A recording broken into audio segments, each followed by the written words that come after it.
A composed leader creates composed teams, and a composed team can handle anything. With the tips thus far this week, you've learned how to communicate calmly and with steady confidence, and to maintain your personal center as a leader when under pressure in the midst of chaos. Now, let's talk about building a team culture where composure becomes your collective competitive advantage as a team.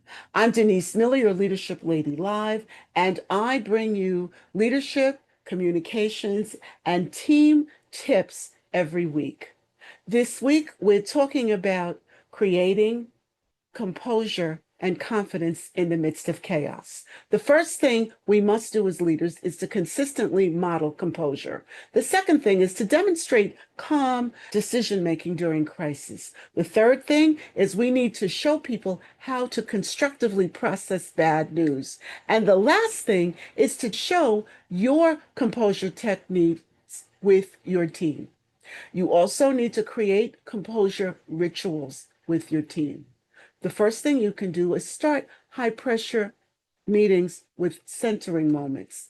It's important to do mindfulness practices. A lot of times people may look at that as a lot of hoo hoo, ha ha, but when people are physically centered, they are mentally able to be sharp and to process. When they push their emotions out of the way, they can make good decisions and they come up with great suggestions. So teach your team these practices and then implement those practices when you know that there's going to be a high stress, high pressure meeting.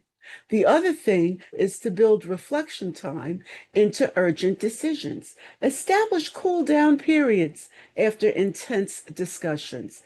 Teach composure skills to your team members. Train them in stress management techniques or send them to training.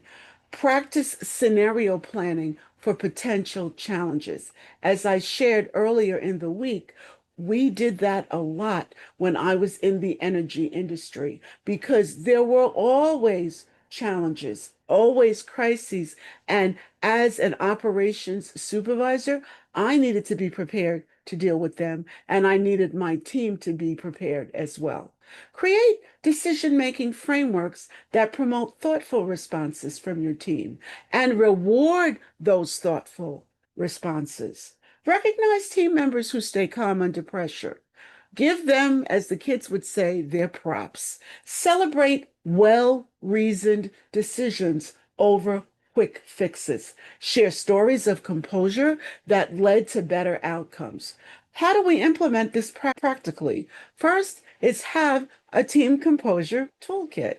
Breathing exercises for high stress moments, decision making, frameworks for urgent situations, and then, best of all, communication templates for crisis scenarios. Now, you won't be able to think of absolutely every scenario, but you will be able to think of many of them. And if you give your team members a template, they'll remember that they don't have to fly by the seat of their pants, but there are steps to follow.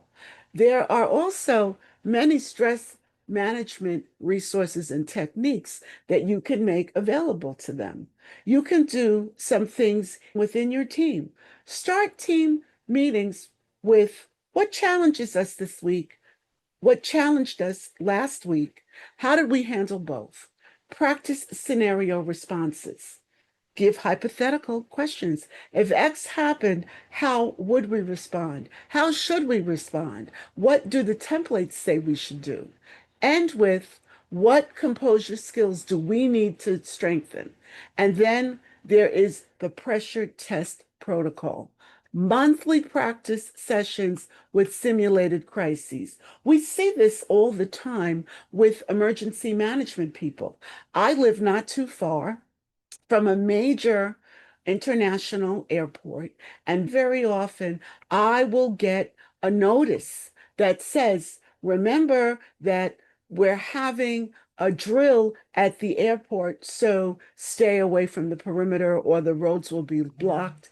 And then I'll see pictures of people in hazmat suits, people laying on the ground as though they had been injured.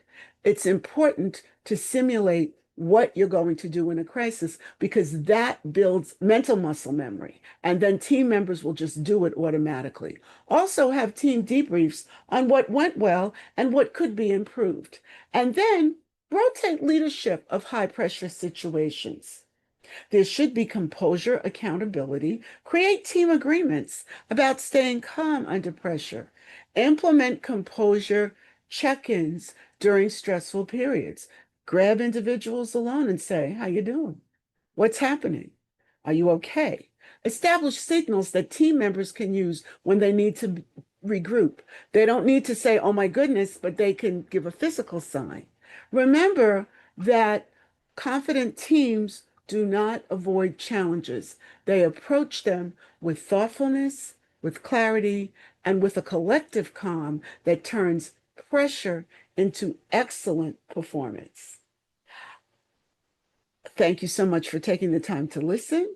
I invite you once again to subscribe and to share. I also invite you to connect with me. If you'd like to work with your team, working with teams is my specialty.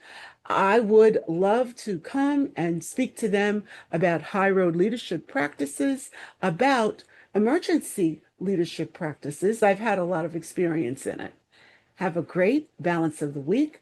I look forward to working with you next week when we'll continue our theme, operating through chaos. Have a great balance of the day.